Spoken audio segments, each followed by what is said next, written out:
안녕하세요. 오늘은 이 회귀 분석에 대해서 얘기할게요. 사회과학을 한다는 것은 우리가 사회 현상에서 발생하는 모든 인과관계, 나이가 많을수록 보수 정당을 지지하는 성향이 더 많은지 그런 인과관계를 분석하는 것을 사회과학의 목적이라고 할 수 있겠죠. 그뿐만 아니라 우리가 일상생활에서 수없이 많은 인과관계에 대해서 생각을 하죠. 예를 들어서 떻게 하면 취업을 더 잘할 수 있을까? 그래서 학점과 취업 가능성의 관계, 어떻게 하면 뭐 친구들한테 아니면 동료한테 더 인기가 있을 수 있을까? 뭐 예를 들어서 주도적인 성격과 그리고 친구들로부터 얻는 인기와의 관계. 수없이 우리는 많은 그런 인과관계에 대해 생각을 하죠. 근데 여러 번 설명했지만 그런 인과관계는 겉으로 피상적으로 보이는 것보다도 보이지 않는 곳에 작동하는 그런 메커니즘, 그리고 그 안에서 매개하는 잠복 변수들 때문에 우리가 인과관계를 제대로 포착하기가 어렵다고 얘기를 했었죠. 그래서 필요한 게 바로 이제 회귀 분석이에요. 물론 이제 이 회귀 분석에 대한 내용, 강의를 듣다가 놓치거나 이해가 안 되는 부분이 있으면, 이제 내가, 민주주의 작동 원리 이 책 뒤에 부록에다가 이거를 회귀 분석에 대한 내용을 자세히 써놨어요.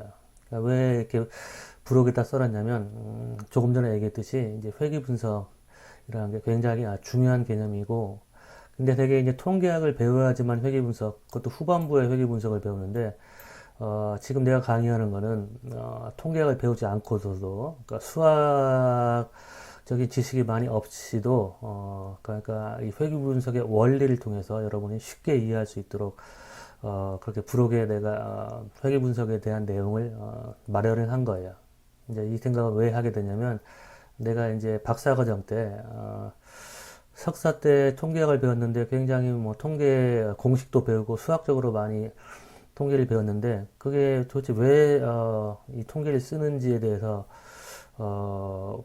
회의적인 생각만 들고 이 수업만 듣고 앞으로 이제 통계를 쓰지 않아야겠다, 쓸 일 없겠다 그 생각했는데 박사과정 때 이제 제임스 드날도라는 교수님이 수학을 하나도 쓰지 않고도 이 통계 원리를 가르쳐줘서 이게 통계가 중요하구나. 단지 어떤 세상을 데이터를 분석하는 데 필요한 기법일 뿐만 아니라 세상을 이해하는 그 원리, 세계관이 될 수도 있겠구나라는 생각이 들었어요. 그래서 내가 만약에 교수가 된다면 꼭 내 제자들한테는 우리 제임스 드날도 선생님이 가르쳐 주신 방법으로 이렇게 쉽게 꼭 통계학을 회귀 분석에 대해서 가르쳐 줘야겠다. 이제 그때 그런 마음을 먹었고 그래서 내 책 뒤에 부록에도 이 내용을 넣어둔 거예요. 그래서 여러분도 이 수업을 들으면 이제 통계학이 그렇게 어려운 게 아니구나.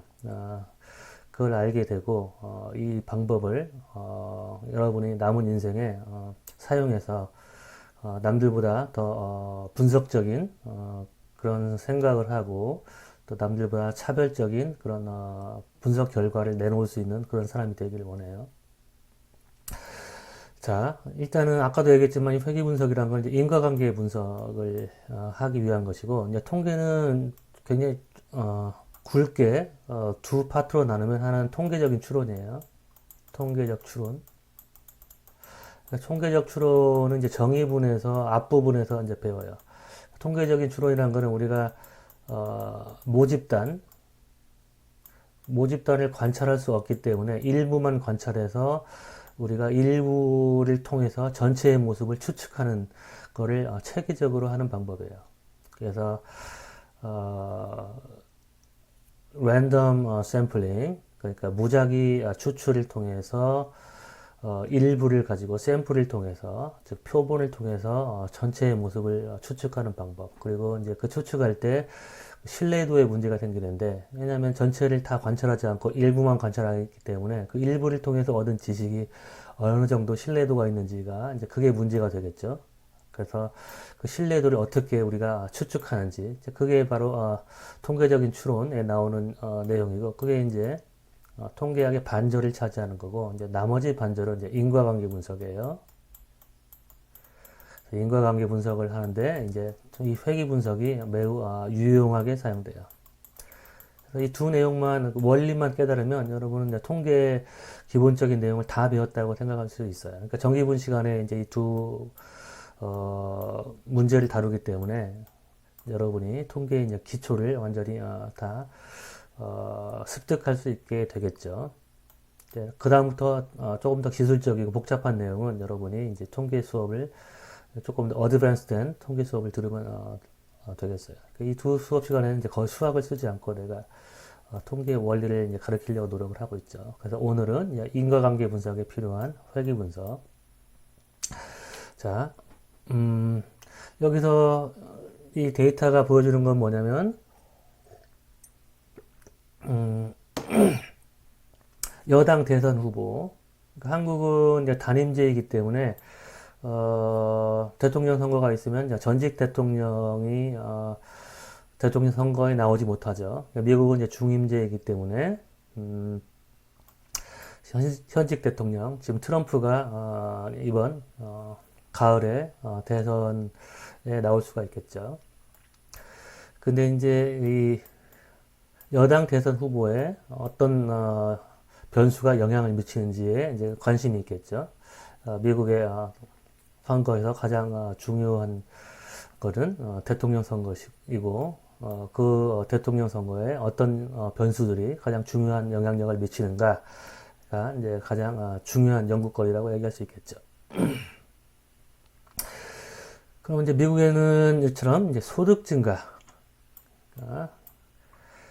대통령 재임 기간 중에 또는 선거가 있기 전에 한 1분기 정도, 3개월 기간 동안에 얼마만큼 경제 성장을 이루는가가 여당 후보에게 긍정적인 영향을 미치겠죠. 그걸 이제 경제 투표라고 불러요. Economic Voting.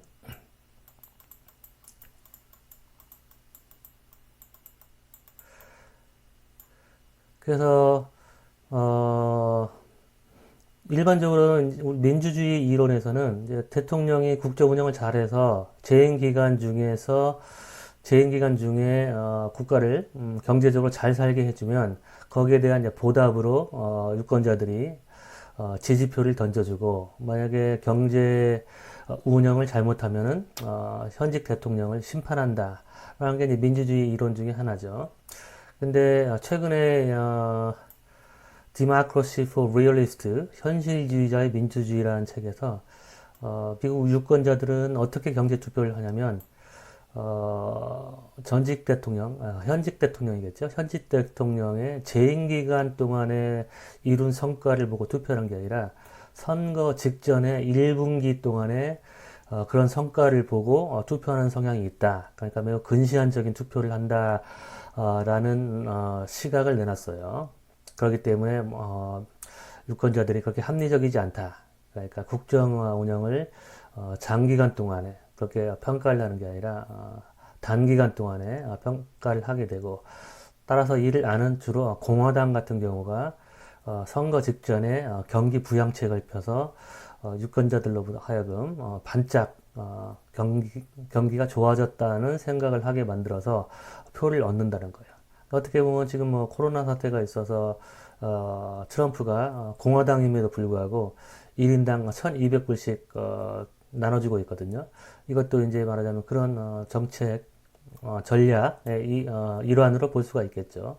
왜냐하면 공화당 같은 경우에는 이제 자유시장 경제의 원리를 중시하는 입장, 보수적인 입장인데 민주당에서 할 일을 공화당에서 했다는 것은 상당히 선거를 의식한 선거 직전에 경기 부양을 노린 뭐 지금 경기 부양을 할 수도 없는 상태죠. 코로나 때문에. 근데 어쨌든 그렇게 재난지원금을 안 나눠주는 것보다는 나눠주는 게 훨씬 더 경기 부양에 효과가 있겠죠. 근데 어쨌든 이제 공화당이 이렇게 단기적인 선거 직전에 단기적인 경기 부양을 통해서 표를 얻는다는 그런 시각을 제시하기도 했어요. 그래서 어쨌든 장기간이건 아니면 단기간이건 상관없이 유권자들은 경제적인 그런 성과에 대해 보답을 한다는 게 경제 투표예요. 한국은 경제 투표를 하느냐? 한국민은 경제 투표를 거의 하지 않아요. 그러니까 객관적인 경제 성과하고 여당 지지하고 관계는 전혀 무관하게 나타나요. 아마 여러분 이번에 설문조사를 한 그 자료를 가지고 경제 투표를 분석해도 좋은 아이디어일 수가 있겠죠. 그러니까 여러분의 설문조사 결과는 객관적인 그런 경제 성과는 측정할 수가 없고 주관적인 경제 성과에 대한 항목들이 있죠. 그러니까 문재인 정부 기간 동안 경제가 얼마나 좋아졌다고 생각합니까? 그게 바로 이 경제 투표, 주관적인 경제 투표를 묻기 위한 질문이에요. 그러니까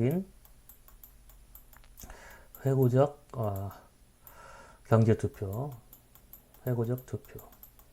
이거는 주관적인 인식이에요. 그러니까 객관적인 그런 성과가 아니라, 근데 이제 이 회고적인 투표 연구를 하는데 이제 문제가 되는 건 뭐냐면 주로 여당을 지지하는 사람들은 경제가 좋다고 생각을 해요. 그냥 주관적인 생각이니까. 그러니까 인지 부조화 이론에 의하면 자기가 선택한 거는 자기가 잘 선택했다고 합리화하기 위해서 좋다고 생각하는 경향이 있어요. 그걸 이제 단 레몬이 달다고 자기가 레몬을 샀으면은 자기가 산 레몬은 참 달다 그렇게 생각하는 거죠. 뭐 레몬뿐 아니라 여러분도 어떤 상품을 사고 그 후회가 없게 하기 위해서 내가 산 건 잘 샀어 그 생각하잖아요. 내가 살 수 없는 거는 좋지 않다고 생각하죠. 여우와 신포도에 이솝 우화에 나타났듯이 여우가 열심히 포도를 따려고 했다가 포도가 먹고 싶어서 근데 별의별 방법을 동원해도 포도를 못 따니까 결국에는 쓸쓸히 돌아서면서 저 포도는 굉장히 싫을 거야. 어차피 저걸 따서 먹었어도 맛이 없었을 거야. 그냥 그렇게 생각을 한 거죠. 그게 바로 인지 부조화 이론 심리학에서 나오는 거죠. 자기가 얻지 못하는 거는 안 좋다고 생각하고 자기가 선택한 거는 좋다고 생각하는 거죠. 그렇기 때문에 여당을 지지하는 사람들은 경제가 좋아졌다고 생각을 해요. 여러분이 한번 데이터를 통해서 확인을 해봐도 좋겠죠. 그러니까 뭐 그와 같은 관계는 이제 여당 지지, 여당에 대한 호감도, 이 여당에 대한 호감도도 여러분 설문조사에서 물었죠. 여당 호감도하고 그 다음에 경제에 대한 평가.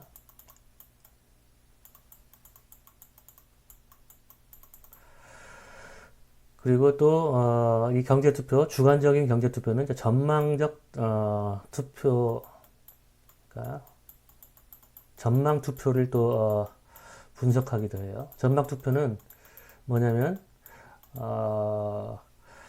그 여러분 설문조사 문항 중에서 남은 문재인 정부 기간 동안 경제가 좋아질 것이라고 생각합니까? 그렇게 물은 게 바로 이 전망 투표를 측정하기 위해서 물어본 거예요. 역시 전망 투표 역시 주관적인 그런 생각이기 때문에 아까 조금 전에 얘기했던 그런 인지 부조화 이론, 그러니까 여당을 지지하는 사람들은 또는 여당을 좋아하는 사람들은 경제가 좋아질 것이라고 이제 생각을 하는 거예요. 그러니까 경제 투표 이론을 분석할 때는 이제 이 조금 전에 얘기한 그 인지 부조화 이론이 작동하기 때문에 쌍방향적인 인과관계가 성립을 해요. 그러니까 여당 지지 여부를 묻는데 여당 대통령 후보에 대한 지지 여부 또는 뭐 대통령 선거가 아니라도 총선에서 여당 후보 지지를 경제에 대한 평가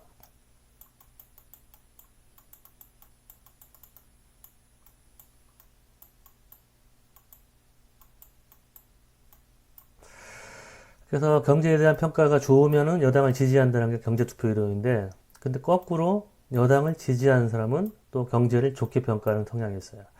이걸 이제 상호적인 인과관계, reciprocal causation이라고 하는데 reciprocal reciprocal reciprocal 상호적인 causation 인과관계 상호적 인과관계 이 문제를 해결하기 위해서는 통계적인 그런 기법이 필요하기도 하고 그리고 또 이론적으로 해결하는 방법이 있는데 이제 이걸 자세히 설명할 필요는 여기서 없는 것 같고 어쨌든 이 경제 투표 투표에 대한 문제는 민주주의의 작동 원리 이 책에 보면 한국에서의 이 경제 투표에 대해서 자세하게 10장인가 11장에서 내가 설명을 하고 있으니까 여러분이 정의분을 듣는 학생은 이제 민주주의 작동 원리 그 뒷부분을 배우지 않을 거예요.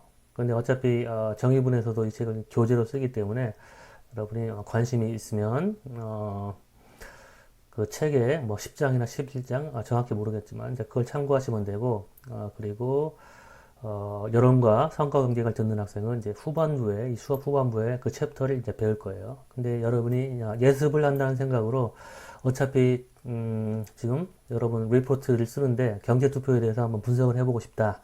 이번 20대 총선에서 21대 총선에서 경제 투표를 했는지 한번 확인해 보고 싶다라고 생각하는 학생은 그 경제 투표에 관한 그 챕터에 나오는 그 변수를 그대로 활용해서 여러분이 분석을 할 수 있어요. 오늘 이제 회귀 분석을 배우면 그래서 내 책에 나오는 그 모든 그 회귀 분석 모형을 여러분이 그대로 다 분석할 수 있어요. 뭐 지역주의 투표 아니면은 뭐 이념 투표 그 밖에 여당에 대한 지지 변경 뭐 그 밖에 이제 여러 가지 선거 모형들이 나오는데 이번 여론조사 여러분이 수업 시간에 한 여론조사에서 얻은 데이터를 활용해서 모든 그 분석이 다 가능해요. 왜냐하면 그 설문조사에 있는 문항들이 내 책에 나오는 모든 변수들을 다 측정할 수 있도록 내가 그 디자인을 한 거예요. 그래서 21대의 설문조사 자료를 이용해서 내 책에 나오는 그런 모든 결과들을 재확인할 수 있어요. 내 책에 나오는 이제 모든 결과들은 15대 이후의 총선과 그 다음에 또 15대 이후의 대선 자료를 전부 통합해서 약 어디 봅시다. 약 30년 동안의 선거 자료를 다 통합해서 만든 결과니까 조금 더 일반론적인 결과라고 볼 수 있죠. 하지만 21대 총선 자료를 가지고 내 책에서 얻은 그 일반론적인 결과가 부합하는지 부합하지 않는지를 확인할 수도 있겠죠. 자, 그래서 이제 경제 투표에 대해서는 이제 얘기를 충분히 설명을 한 것 같고, 그래서 이 이제 그림을 보면 미국에는 경제 투표가 상당히 강하다는 걸 볼 수가 있어요. X축, 그러니까 독립변수 또는 원인이라고 생각되는 이 변수가 소득 증가인데 여기 보면 이 소득 증가액을 얘기하는 거예요. 단위는 달러. 그래서 이렇게 쭉 데이터를 훑어보면 소득이 감소한 그런 해도 있었죠. 34달러 정도. 그리고 뭐 680달러를 증가시킨 그런 경우도 있었죠. 선거 이전에 1년간 소득 증가액이 680달러. 이때는 레이건 대통령이죠. 그러니까 당연히 레이건 대통령이 이처럼 엄청난 그런 경제적인 성과를 거뒀기 때문에 680이면 여기에 해당되겠죠. 여기 680. 그러면 레이건 대통령의 지지율을 보면 거의 여기에 해당되니까 59.2%가 재선됐다는 걸 알 수 있죠. 그리고 이처럼 마이너스 34달러는 44.7%. 미국은 양당제니까 이 대통령은 떨어졌다는 걸 알 수가 있죠. 그러니까 마이너스는 이제 여기 이게 마이너스 34달러. 그러면 약 45% 떨어졌으니까 떨어졌다는 걸 알 수 있죠. 그러니까 상당히 여당 대통령의 재선을 예측하는 데 있어서 굉장히 유용한 그런 변수가 될 수가 있겠죠. 아까도 얘기했지만 객관적인 그런 경제 성과가 한국 여당 대선 후보에 미치는 영향은 전혀 무관한 걸로 나타나요. 그건 왜 그러냐면 선거 전에 있었던 중요한 정치적인 사건, 한국의 경우 뭐 공천 파동이나 아니면 지금과 같은 코로나 사태 또는 뭐 북풍 이제 그런 것들이 더 중요하게 영향을 미치기 때문에 그래요. 그러니까 한국 유권자는 객관적인 경제 투표를 하지 않아요. 물론 뭐 경제가 어려워졌다 뭐 그렇게 얘기를 많이 하죠. 뭐 현 정부 때문에 그렇게 얘기를 하는데 정작 투표를 할 때는 다른 이유를 가지고 투표를 해요. 하지만 미국은 이처럼 강력한 경제 투표를 하는데 여러분이 생각할 때 이게 왜 강력하냐? 예를 들어서 소득 증가를 알면 정확히 여당의 득표율을 예측을 해야 되는데 이 사례처럼 근데 이 선으로부터 이게 이제 조금 이따 설명하겠지만 회귀선 또는 예측선이라고 부를 수 있죠. 또 이론선,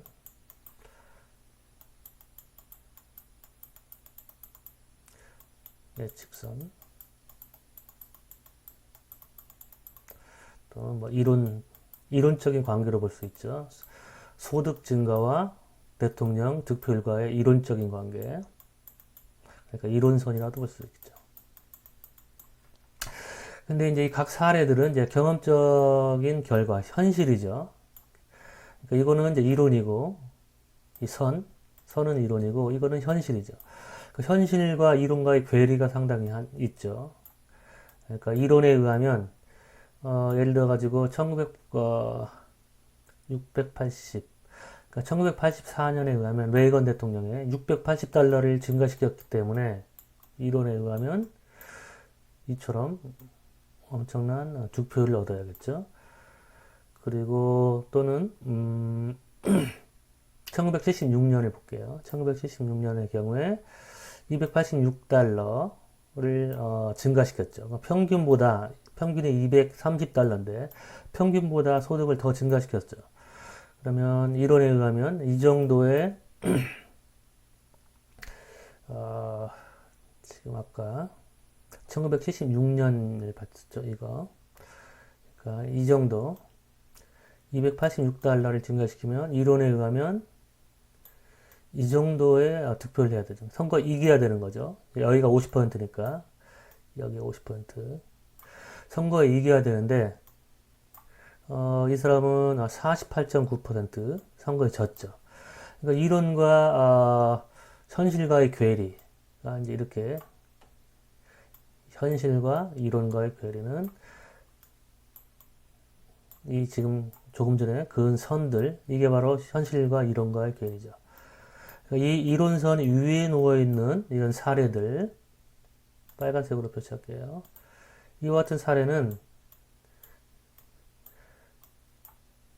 이론에 비해서 현실에서 여당 후보가 표를 더 많이 얻은 경우죠. 그리고 이 빨간 점과 이 이론선을 연결하는 이 수직선, 이 거리, 이거는 현실과 이론과의 괴리를 얘기하는 거죠. 이론이 현실을 설명하지 못한 정도를 얘기하는 거죠. 그러니까 1972년 같은 경우에는 이 정도의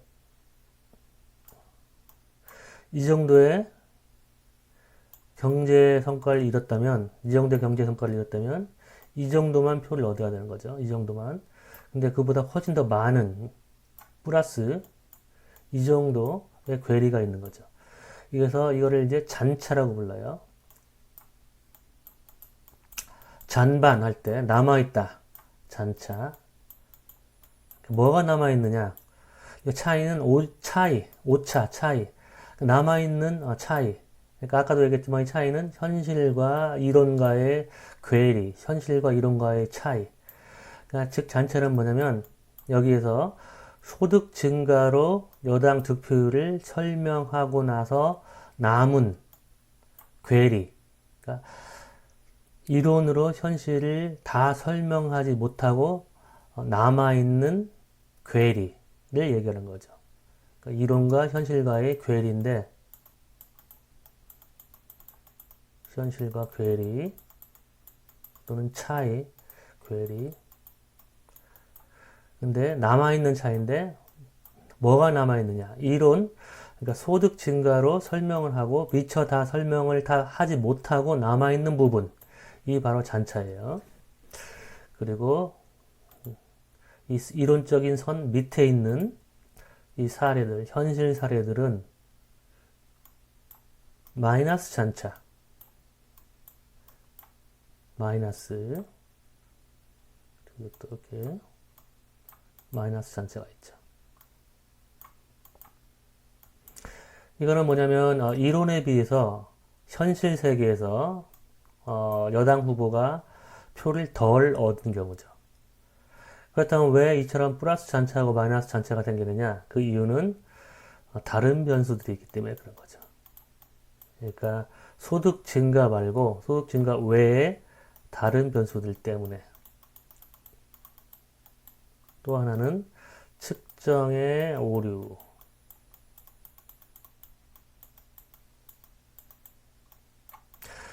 다른 변수라는 거는 뭐냐면 예를 들어서 이 대통령 후보의 경우에 상당히 아까 얘기했지만 레이건인데 680달러나 증가시켰기 때문에 그만큼 표를 많이 얻어야 되는데 이 당시에 이 레이건 대통령 후보에게 어떤 부정적인 뭐 다른 이유가 있을 수가 있겠죠.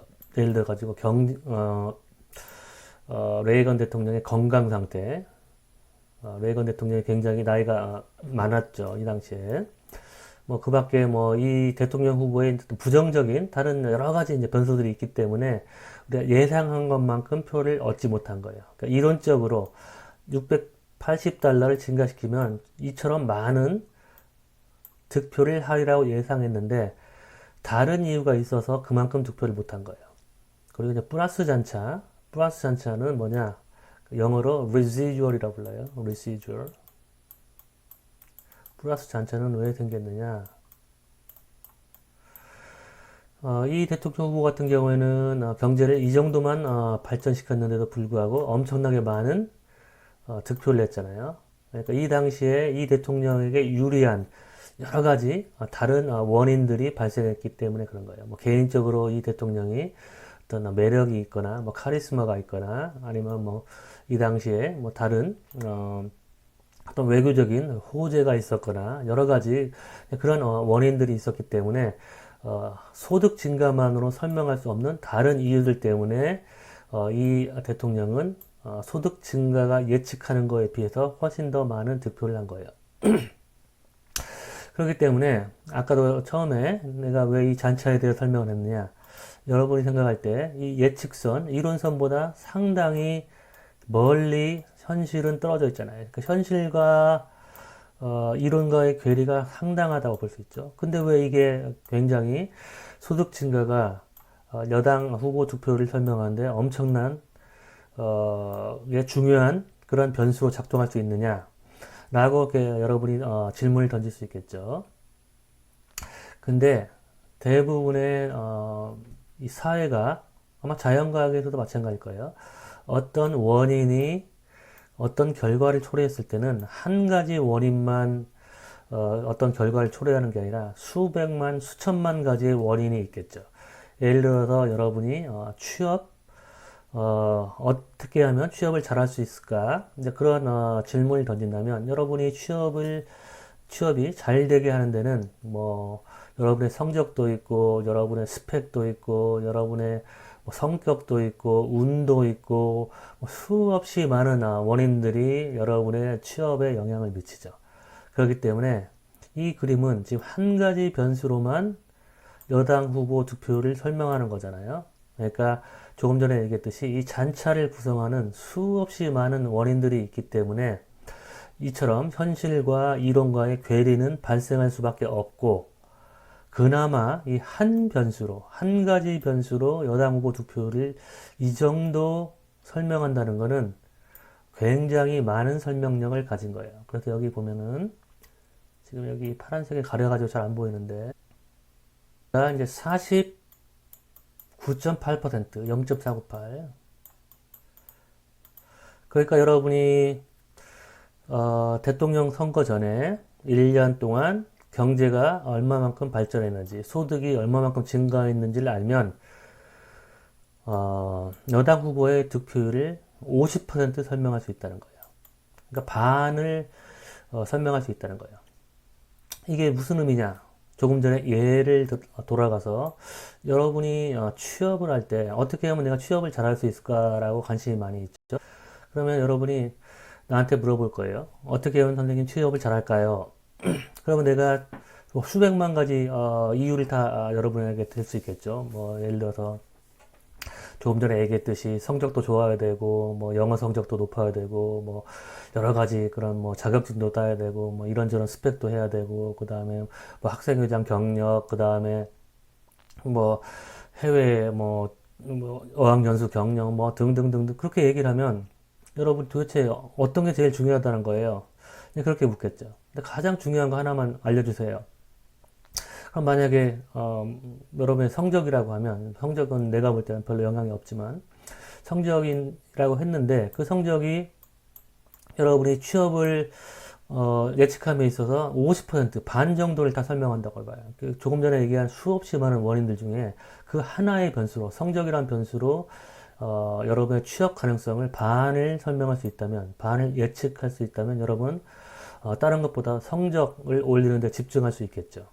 50% 그러니까 수없이 많은 이유들이 있는데 이 하나로 취업 가능성의 50%를 설명할 수 있다면 여러분은 그 변수가 얼마나 중요한 변수인지 알 수 있겠죠. 100%의 설명력을 가진 변수는 어떤 형태로 나타나냐면 이렇게 예를 들어서 뭐 성적이라고 할까요? 성적이 이렇게 영향을 미친다는 건 아니에요. 근데 예를 들어 설명하는 거예요. 취업 확률이라고 하면 100%의 설명력은 예를 들어 성적이 2.0이면 뭐 취업 확률이 예를 들어서 뭐 20%라고 할까요? 20%. 그 다음에 성적이 뭐 만점이면 만점이 여러분 4.3인가요? 4.3이라고 하면 그러면 취업이 100%. 그래서 성적에 따라 정확하게 취업의 확률이 결정이 된다면 이거는 100%의 설명력을 가진 거죠. 그러니까 다른 어떤 것도 다른 어떤 다른 이유들도 취업에 영향을 미치지 않고 오로지 성적만 취업에 영향을 미치는 거죠. 하지만 이 자연 현상이나 사회 현상에서 한 변수가 한 원인이 이 결과를 100% 초래하는 그런 거는 존재하지가 않죠. 그러니까 이 정도만 해도 사회과학에서는 엄청난 설명력을 가진 독립 변수라고 볼 수 있어요. 근데 이제 문제는 뭐냐? 지금까지 내가 여러 번 강조했지만 우리가 겉으로 보이는 거하고 또 보이지 않는 곳에 숨어 있는 잠복 변수의 중요성을 우리가 항상 생각해야 된다고 얘기했죠. 그래서 여기에서 소득, 이 득표율에 영향을 미치는데 보이지 않는 또 다른 변수를 통제를 해야지 이 변수를 통제하지 않으면 소득이 득표율에 미치는 영향이 과대평가, 과대추정될 수 있다는 거예요. 과대추측 또는 과대추정이라고도 부르고 뭐 과대평가라고 해도 상관이 없어요. 이 변수들을 이제 통제를 해야 되는 거예요. 이 통제를 하려면 예를 들어서 여기서 이제 통제해야 될 그런 변수로 대통령의 인기도를 여기다가 이렇게 집어넣는데 대통령 지지도 아무래도 인기가 있는 대통령은 대통령 선거에서 득표율도 높아지고 또 소득을 증가시키면 대통령의 인기도도 높아지겠죠. 그러니까 지금 뭐 문재인 대통령의 그런 지지율이 64%까지 육박했는데 이건 이제 소득하고는 상관없지만 이렇게 코로나 대처나 그 밖에 뭐 여러 가지 다른 그런 국정 운영을 종합적으로 이제 평가한 결과겠죠. 어쨌든 미국에서는 이제 소득이 이제 증가하면 대통령의 지지율도 이제 증가하고 또 대통령의 지지율이 증가하면 여당 후보의 득표율도 이제 증가하는 이런 패턴이 나타나겠죠. 그러면 이제 이 지지율을 소득의 순수한 영향력을 우리는 알고 싶은 거죠. 그러니까 대통령의 개인적인 인기에 무관한 소득의 순수한 또는 독립적인 영향력을 우리는 여기서 뽑아내고 싶은 거예요. 이제 그걸 분석이라고 얘기했죠. 어떤 결과가 초래되면 이 결과가 초래되는 데는 수없이 많은 원인들이 결과를 초래하기 때문에 분석에서 하는 작업은 뭐냐면 이 수없이 많은 원인들의 순수한 영향력, 자기만의 영향력을 골라내는 걸 이제 분석이라고 한다고 얘기했어요. 그 작업을 회귀 분석에서 하는데 그 전에 회귀 분석에서 어떻게 이제 분석을 하는가를 설명하기 전에 이 잠복 변수를 통제해야 되는데 이 통제를 어떻게 하느냐? 통제라는 거는 이 잠복 변수를 같은 수준으로 고정시켜 놓고 우리가 비교를 해야 된다고 얘기했죠. 그래서 자, 소득이 이렇게 있으면 소득을 예를 들어서 많이 증가시키는 대통령이 있고 이제 보통 정도, 중간 정도 증가시킨 대통령이 있고 소득을 증가시키지 못한 대통령이 있다고 해봐요. 물론 이제 연속 변수니까 이렇게 상중하로 나눌 수는 없지만 설명의 편의를 위해서 이제 상중하로 나눌 경우에 그렇다면 대통령 인기도가 이렇게 있으면 이걸 통제를 어떻게 해야 되냐면 또 인기도도 상, 중, 하 인기도도 어떤 대통령은 인기도가 높고 인기도가 중간, 인기도가 낮은 대통령 이렇게 우리가 구분할 수 있겠죠. 인기도도 지금 이 변수가 보여주듯이 연속 변수예요. 근데 지금 편의를 위해서 이렇게 설명을 한 거예요. 그럼 우리가 소득의 순수한 영향력, 독립적인 영향력을 평가하기 위해서, 분석하기 위해서는 인기도를 통제한 후에, 즉 인기도를 같은 수준으로 고정한 후에 같은 수준, 예를 들어서 높은 인기도, 이 높은 인기도를 구가하는 이런 대통령 중에서 소득을 많이 증가시킨 대통령하고 또 높은 인기도를 가진 대통령 중에서 소득을 중간 정도만 증가시킨 대통령하고 또 인기도가 높은 대통령 중에서 소득을 증가시키지 못한 이 대통령 이렇게 이제 비교를 해야지 이 소득의 차이에 따라서 대통령의 득표율에 차이가 발생한다면, 그러니까 소득 차이에 따라서 득표율 차이가 발생한다면, 여기에서는 인기도를 똑같은 수준으로 고정했기 때문에 이 소득 차이에 따라서 발생한 득표율의 차이는 이 소득의 독립적인 영향력이라고 우리가 가정할 수 있겠죠. 하지만 이 인기도를 우리가 통제하지 않고 소득의 차이를 비교한다면 예를 들어서 어떤 대통령은 소득을 많이 증가시켰지만 인기도가 낮은 대통령 이 대통령 후보하고 또는 소득을 많이 증가시키지 못했지만 인기도는 높은 대통령하고 이렇게 비교를 하면 그러면 소득을 많이 증가시킨 대통령이 득표율이 높게 나타나지 않을 가능성이 높죠. 왜냐하면 이 대통령은 개인적인 인기가 낮기 때문에 그렇기 때문에 항상 우리는 이 잠복 변수를 같은 수준으로 고정시켜 놓고 비교를 할 때만 우리가 이 소득의 순수한 영향력, 독립 변수의 순수한 영향력을 추정할 수 있는 것이죠. 하지만 이처럼 잠복 변수는 하나에만 머무르는 게 아니라 수없이 많은 잠복 변수들이 있기 때문에 이 모든 잠복 변수를 다 통제를 해야 되는 거죠. 예를 들어서 또 다른 잠복 변수로 외교 관계가 있다고 해봐요. 아니면 외교 성과라고 할게요.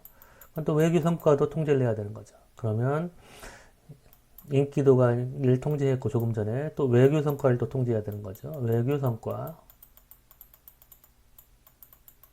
그래서 외교 성과가 또 상, 중, 하. 여기도 이렇게 상중하, 상중하 다 이렇게 쪼개서 이런 식으로 비교를 할 때 인기도가 높고 외교성과도 높으면서 소득이 높은 대통령, 소득을 많이 증가시킨 대통령, 또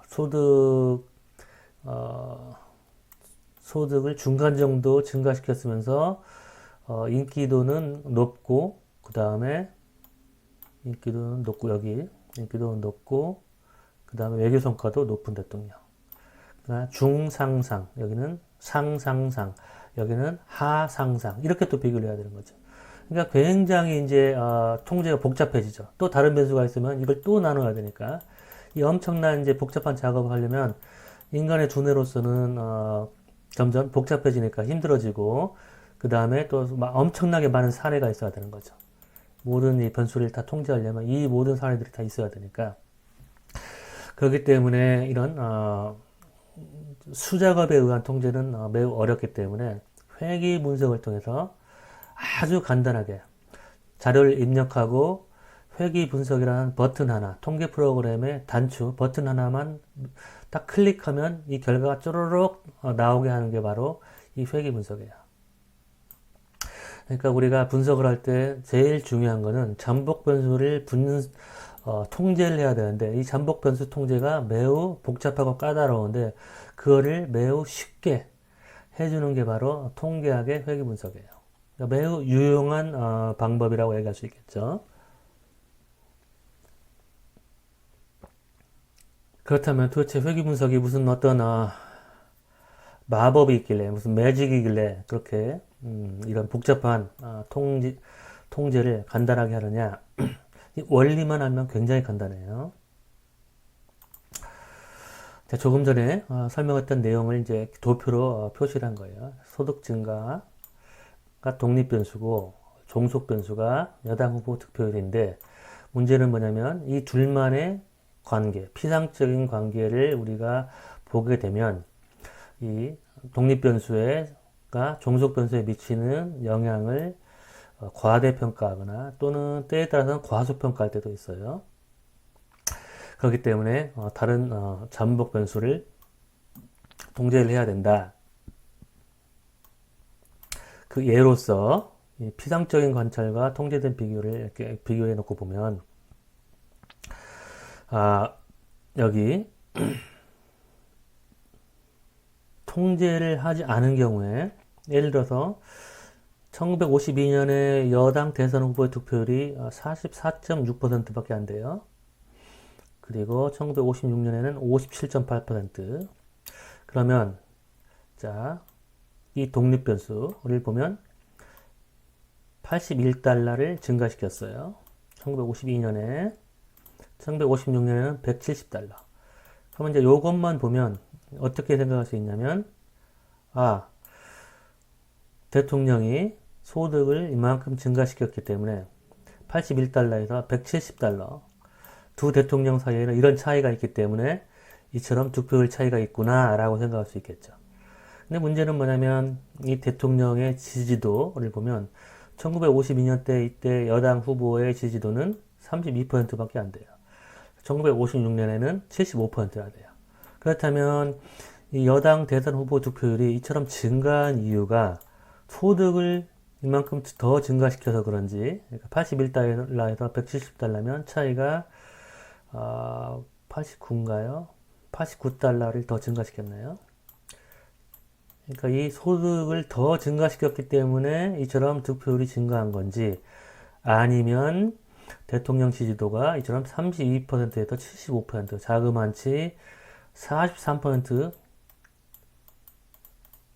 포인트 즉 1956년에 대통령 후보의 인기도가 높아서 이처럼 후보의 득표율이 증가한 건지 아니면 소득 증가 때문에 득표율이 이렇게 증가한 건지는 알 수가 없는 거죠. 예를 들어서 이 학자가 경제투표를 주장하는 학자가 1956년에 이 대통령이 이처럼 대통령 후보가 높은 득표를 냈다면 그 이유는 경제를 발전시켜서야 라고 주장을 하면 그러면 다른 학자가 나타나서 아니야 경제 성과 때문에 그런 게 아니라 이 대통령의 개인적인 인기가 이처럼 높아서 그래. 첫 번째, 1952년 이 대통령 후보보다 1956년의 대통령 후보가 자그만치 43포인트나 더 인기가 있잖아. 그러니까 네가 틀렸어. 인기 때문이야. 이렇게 얘기한다면 누가 옳은지를 알 수가 없는 거죠. 그렇기 때문에 우리가 비교를 할 때는 항상 이 제3의 변수, 전복 변수가 비슷한 수준에 있는 그런 후보들을 비교를 해야 되는 거죠. 그래서 예를 들어서 이 두 후보, 1956년 후보하고 1964년 후보를 비교해 보면 이 두 후보는 대통령 지지도가 비슷하죠. 이렇게 75%, 73%니까 이렇게 비슷함에도 불구하고 소득 증가액에 따른 소득 증가액 차이에 따른 득표율 차이가 발생한다면 그러면 경제 투표를 주장하는 학자는 봐라. 대통령 지지도에 차이가 없는데도 불구하고 소득을 더 증가시키니까 득표율이 이만큼 증가하지 않니? 이렇게 주장할 수 있겠죠. 하지만 여기는 지금 지지도를 똑같이 고정시켰고 소득 증가액이 상당하죠. 170달러에서 420달러면 거의 250달러쯤 증가한 거죠. 250달러쯤 더 증가시킨 거죠. 250달러. 250달러쯤 증가시켰는데 득표율이 증가한 정도는 58에서 약 3.5%인가요? 3.5%포인트 증가시켰죠. 그 250달러의 증가에 비해서 3.5달러니까 조금 전에 이 1952년하고 56년의 사례를 비교해 보면 여기는 불과 89달러를 증가시켰는데 아까 같은 경우에는 자그마치 득표율의 변화는 13.2% 체인지. 그러니까 또 어떤 주장을 할 수 있냐면 대통령 지지도도 영향을 미칠 수 있다고 볼 수 있는 거죠. 왜냐하면 1956년하고 1964년 사이에는 250달러나 증가시켰는데 3.5%포인트만 대통령 득표율이 증가했잖아요. 근데 1952년하고 1956년을 비교하면 89달러만 증가시켰는데도 불구하고 13.2%나 엄청나게 득표율이 증가했잖아요. 그 얘기는 뭐냐면 소득 증가액 말고도 이렇게 대통령 지지의 차이가 32%에서 75% 엄청난 차이가 나죠. 그러니까 이처럼 엄청난 득표율의 차이, 득표율이 증가한 이유는 89달러라는 소득 증가액 뿐만 아니라 대통령 지지율에 엄청난 차이가 영향을 미쳤다는 걸 보여주는 거죠.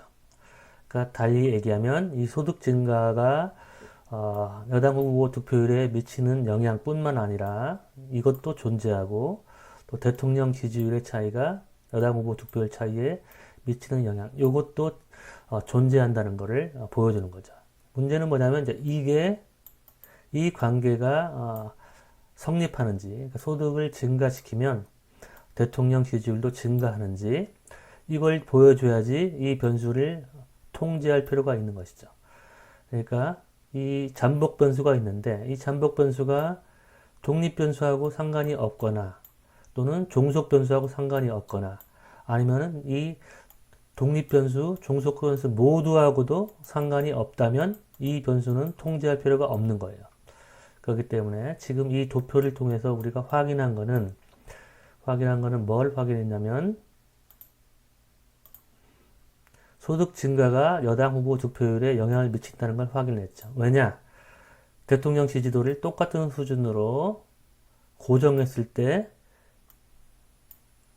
소득이 증가하면 대선 후보 득표율도 증가한다는 걸 보여줬기 때문에 소득 증가가 여당 후보 득표율에 영향을 미친다는 걸 보여줬죠. 그리고 또 하나 뭘 우리가 발견했냐면 대통령 지지율 역시 여당 후보 득표율에 영향을 미친다는 걸 발견할 수 있었어요. 그건 왜냐? 1956년에서 64년 사이에는 이 소득 증가액이 250달러나 되는데도 불구하고 3.5%만 득표율이 증가했죠. 반면에 1952년하고 56년 사이에는 이처럼 89달러만 증가했는데도 불구하고 13.2%나 득표율이 증가했죠. 그런데 그 이유를 살펴보니 이처럼 엄청난 지지율, 대통령 인기도의 차이가 있었다는 것을 우리가 확인할 수 있었죠. 그러니까 낮은 소득 증가액에 비해서 이 엄청난 대통령 지지율의 차이가 대선 후보 득표율 13.2%포인트의 득표율에 영향을 미쳤다고 볼 수가 있는 거죠. 이 관계를 우리가 관찰할 수 있었죠. 마지막으로 이제 이 관계를 확인을 해야 되는 거죠. 소득 증가하고 대통령 지지율하고 상관이 있는지. 근데 이제 이 자료로만 봤을 때는, 우리 봅시다. 다른 색으로, 녹색으로. 소득 증가가 아까 89달러 했을 때, 대통령 지지율은 굉장히 많이 변했죠. 근데 이 둘 간의 관계를 보면 아까 200 몇 달러였죠. 근데 대통령 지지율엔 차이가 없죠. 그러니까 이 자료만 봤을 때는 소득 증가하고 대통령 지지하고는 상관이 없는 것처럼 보이죠. 왜냐하면 소득 증가율이 굉장히 소득 증가율이 별 차이가 없었을 때 89달러 정도밖에 차이가 없었을 때는 대통령 지지율의 차이는 굉장히 크게 나고 소득 증가율의 차이가 굉장히 많이 날 때는 대통령 지지율의 차이가 없었죠. 그러니까 이 자료로만 봤을 때는 이게 없는 것처럼 보이죠. 근데 문제는 뭐냐면 세 사례만 통해서 우리가 관찰했기 때문에 이제 더 많은 사례를 통해서 우리가 이 관계가 성립하는지를 봐야 되겠죠. 그래서 이 그림을 보면 대통령 지지율과 소득 증가율과의 관계를 전체 여러 사례를 통해서 우리가 볼 수 있는 거죠. 그래서 이처럼 이런 관계를 관찰할 수가 있죠. 그 다음에 이제 내가 설명할 거는 도대체 회귀 분석이 어떻게 해서 다른 변수들을 효과적으로 통제할 수 있는지에 대해서 설명을 할 텐데, 지금 시간이 1시간쯤 돼가고 있으니까 여기까지 하고 그 다음 부분은 다음 시간에 연결해서 설명을 할게요.